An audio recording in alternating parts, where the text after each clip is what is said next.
Red Out Week coverage continues as we will have it all come to a fun little round table on a square table a week from today over at Oscars in Lakeside. And we're excited to be bringing on a guy that you're going to hear on the station. Gave us great coverage last year. Will continue to do so. Cover Nebraska football, former Husker and Blackshirt, Jay Moore, who looks tall and proud right now there on the stream if you're checking us out. Jay, how are you, my man? Good. Yeah, I'm in the office. I got my desk all propped up, so I'm standing up. I'll maybe bend over here so I don't look as I don't know, large. You're very this morning. Yeah. I don't know, Jay. Could you play? Could you go out there? Could we get a couple of snaps out of you? Gosh, no, not right now. No, I feel better. Yeah. I'm 41. I got my hip replaced last November, so that's helped. But I don't know if you guys have ever dealt with plantar fasciitis before in your heel. I got that in worst case right now. Am I right? It's an SOB right now, and so I went to practice last Friday, and I'd like to think I got like 3 plays in me. But that's about it. Probably 3 plays of against the run. I don't know if I could rush the passer right now. That's a lot of work. So my workouts consist of walking on the golf course and some stretching every now and then. I was just going to ask. So you're probably you're relegated to shooting like a 75 or 76 right now because of that injury, as opposed to your 65s and 66s. Yeah, well, it's the game's trending upward at the moment. But it's golf. You got to take the highs with the lows. It's okay right now. I had some lows yesterday, but we don't need to talk about that. Sorry to hear that. So we get into this season. Jay, and you've been around the program here as of late too. You've seen Matt Rule. I want to start with not only just kind of the buzz both internally and externally about this team, but I've talked to you so many times about, in previous coaching staffs as well, about the word we like to throw around, and we don't necessarily know what its impact is or what it's going to mean, and that is culture.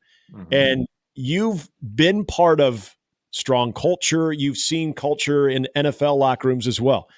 What do you make of year 2, Matt Rule, this coaching staff, and this group being on the same page, and how you would define the culture that you are experiencing with this group? Yeah, I think culture is very important. I think that's kind of your backbone foundation within your team. I think any business, any team, whatever it is, you have to have strong culture, and that comes from the top.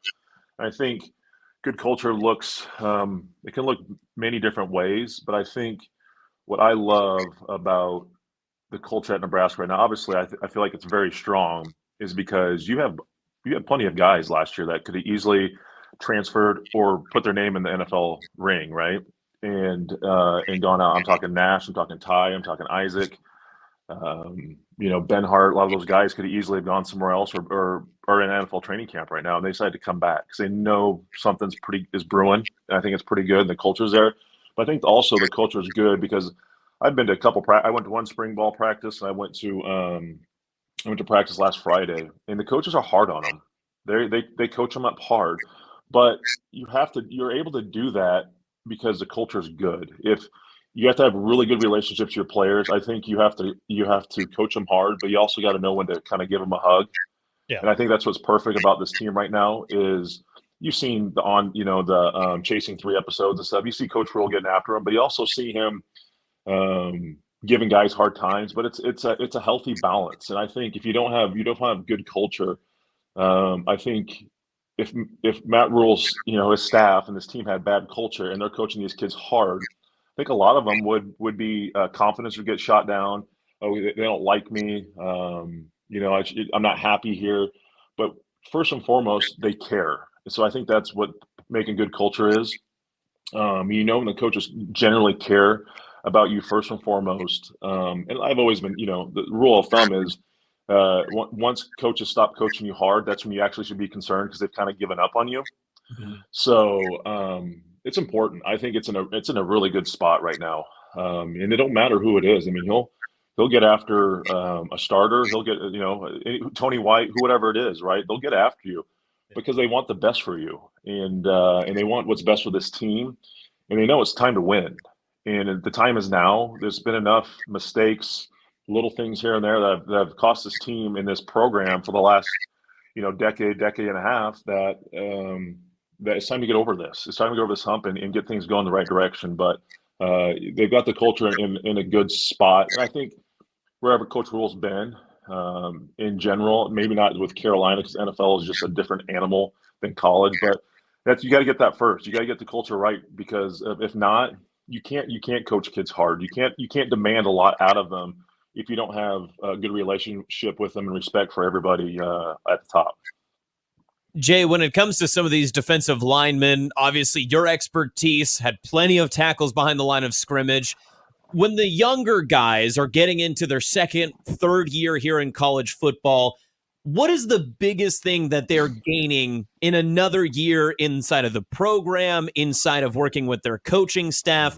What's that next step that guys like Princewell, Riley Van Poppel, Cam Lenhart, what can we expect from them that they've learned over the offseason into year two? Yeah, there's a lot. I just look back to my times. It's just you start playing early. You're just as whether you're a freshman or a sophomore, you're kind of just happy playing, and you're kind of getting a drink out of a fire hose at times, but you're just happy playing. But then obviously that the flow out of the fire hose slows down. You're like, okay, I'm staying above water. Everything just kind of slows down. You're able to digest things. You're able to get stronger in the weight room. Your techniques get better. You're better. The most important thing about playing defensive line is technique. It's pad level, it's hand placement, and it's footwork. That's day in and day out. You have to have it. If you don't, I don't care how strong a guy is. If you don't have good technique, you can't win. You could have a guy that's 100 pounds lighter, but if he has inside hand placement and better pad level against a 300 pounder, he's going to win, no matter what. So I think that's part of it. But where things kind of get really cool, and I think especially with Coach Knighton, just with his NFL experience, is understanding the game in more depth, understanding the why offenses are trying to do things, why are offensive linemen trying to do certain things. You can get a little more fine detail, understanding certain splits between a tackle and a tight end, understanding certain splits between a tackle and a guard. Why is the fullback offset over here? Why is the tight end backed off? Understanding a run stance versus a pass set, understanding the game, tendencies of the offenses is what they're trying to do in certain instances. There's so many things that come about it as time goes on, and some of those stuff you definitely pass over. You don't think about it because, like I said, you're just happy playing. You're just trying to do your job. But the best part about it, when everything kind of slows down for some of these younger kids, you're able to communicate so much better with your coaches and your other guys on the field. You can communicate the stuff with your other D linemen on the field. Hey, I'm seeing this. We used to call, if you knew it was obviously you're getting a good run look, we used to call rabbit. Rabbit, rabbit, rabbit. You'd yell that across the D line. If it was a pass, you have another communication, right?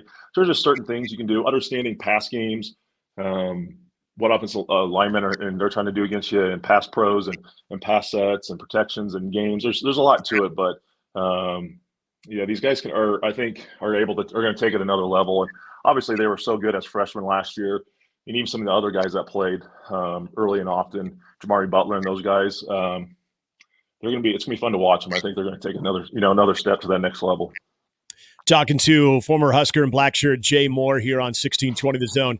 Jay, the other big part of this season we know is going to be predicated on the offense getting better, but also having a guy like Dylan Riley, a true freshman. But what we've talked about a lot with him that has been really the case from day one that he's been in Lincoln is he hasn't shied away from everything. He's been included on so much. And we were just talking to Steve Sipple, and I think he brought up maybe a good way to think about yesterday's official announcement, because you knew it, Jay. We all knew it. He was going to be the starting quarterback. But when it's officially announced on the Husker social media page, that maybe the thing we take away the most is this was never just handed to him because he's a legacy, because he did them a favor in flipping from Ohio State to Georgia, now to Nebraska. But he earned every bit of it. And you've been in those locker rooms when you see a freshman from day one grinding and earning the respect with both his play, but the way that he engages. How powerful is that if you're going to put a true freshman in any position of significance right out of the gate?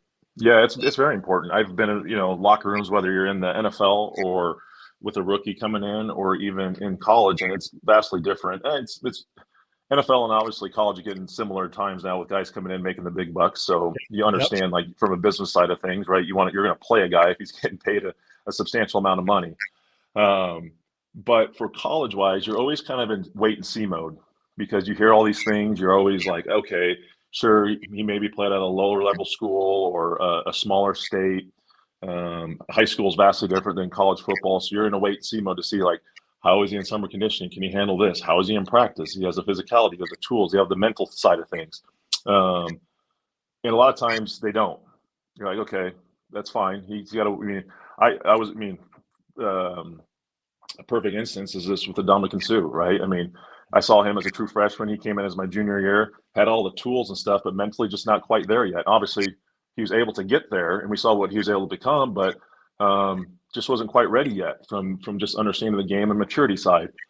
But with Dylan, it's been vastly different. The guy is wiser amongst his years. I think obviously having his dad with his background, obviously having relationships with other QB coaches and other people that he's able to be around. He does not act like a freshman. He does not act like an 8-year-old kid. His maturity is off the charts. You hear he's first in, last out, so he gets it. He knows. Obviously, he's getting. The NIL situation is good for him, but he understands that there's high expectations, and he wants to live up to them. I've been to 2 practices, and he's come around with some other foreign players. He's come around and shaking our hand every time after practice to say thanks for coming. That's not normal. That's not normal for an 8-year-old kid, right? That a lot of times once practice is done, you're like, get me out of here. I want to go. He's out there thanking people for coming. It's just little things like that make a difference. And he acts like he's a leader out there. I mean, he's breaking down team huddles. He's leading, QBs in the sprints afterwards. So it's different. It's different. It's fun to see. I can't wait to watch him play. I really can. I think it's going to be special. I think he's going to have, some growing pains as well. He's still 18, has not played a real college football snap yet. But the stuff he's done so far leading up to it is definitely is not the norm. And obviously a lot background, dad, just having some, it's just different for him. So, but he's a real deal. There's been a lot of talk about how great this defense is supposed to be. A lot of expectation going into the season. When you get a quarterback like Dylan Raiola, if he plays up to the expectation, how does that affect the defense? Does it actually give them a boost and let them play a little bit freer, a little bit looser so they can make those big plays they're expected to? I don't know if you're ever too concerned about from a defensive guy. Obviously, I don't think you ever get caught up in what the offense is doing. Mm-hmm. You just go out there and you got to play your game. You got to take the flows of the game, the momentum. It changes so much, and you got to do your thing. Obviously, last year the defense was put in a ton of tough spots and came out fantastic. I mean, all the quick sudden changes with the turnovers last year. The defense was nails in those situations, holding teams to field goals. Creating other turnovers in those situations, holding teams to on fourth down. So I don't think. I mean, obviously, if Dylan comes out and he performs well and takes care of the football and they're able to score some points, you can get more aggressive as a defense, right? You can. And Tony White wants to be aggressive already in this 3-3-5. We saw that last year, but I think if his offense is able to sustain drives, keep the defense off the field, you can do all sorts of things. Your guys are going to be so much more fresh. The attention to detail and things is just a little better in those type of situations too. But like I said, I think overall, I mean, you go in there, whatever happens, right? I think good defenses don't really care what the offense does. We got to go out there and whatever situation we're going to do or we're put into, we're going to take care of our business to our best of our ability. 11 hats to the ball, try to turn the football over and get the ball back to the offense as quick as possible. But I think this year's going to be slightly different than what we saw last year. And it's an interesting thing when you talk about the offense in the way that it works in concert with the defense. I'm wondering, and I know people at some point last year were thinking, man, those there's got to be some type of blow up between the defense and the offense at some point. And if you have a strong locker room, you don't let that stuff happen. But I got to imagine if this offense is taking a jump between fall practice and then you're starting to see what they can do in actual games and they're making improvements, where it matters on Saturdays, that's got to pump a lot of life into this defense too, to where you can be even more effective because you are absolutely confident with what you have on the other side of the ball and you can't wait to get that ball back to them. Yeah, totally. It's all a game of momentum. College football, it's the flows and the swings of it is big. But you get an offense that kind of finds a rhythm, gets some momentum, get humming, and finally a schedule this year that allows this team and hopefully this offense to get momentum going and get confidence. You're not starting on the road or over in Europe somewhere or whatever it is, right? To get get both feet on the ground going. So you see that, you get that. Obviously, UTEP and Colorado is a big one. So you get a good performance there. It's like, okay, now we're cooking with some gas now. Like we know what we're working with. A lot of times the biggest jump, right, is made from game 1 to game 2. A lot of times game 2 to game 3 with how these kids are performing in each week. But, I mean, I can imagine if you see this offense, just being really efficient.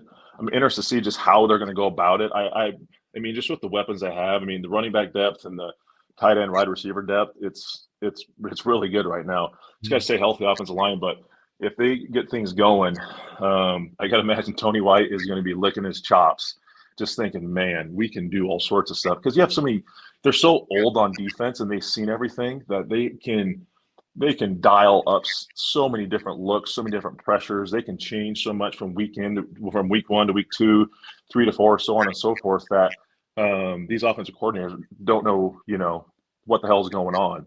Yeah. So if they get just a little bit more help, this defense was already good last year. It's just going to be that much better because of the pressure's off of them, and you're off the field more, and it's just the momentum of everything just works in your favor. Jay, as always, appreciate your time. We'll let you get back to work. Appreciate you spending some time, though, with us. Look forward to talking to you throughout the season. Great stuff as always, man. Happy that you're doing well. The game is looking good as well, and I'll always ask you about that too. But appreciate you. Yeah, thanks, boys. I always enjoy chit-chat, and I look forward to getting the routine going again. Absolutely. That is Jay Moore, former Blackshirt, joining us.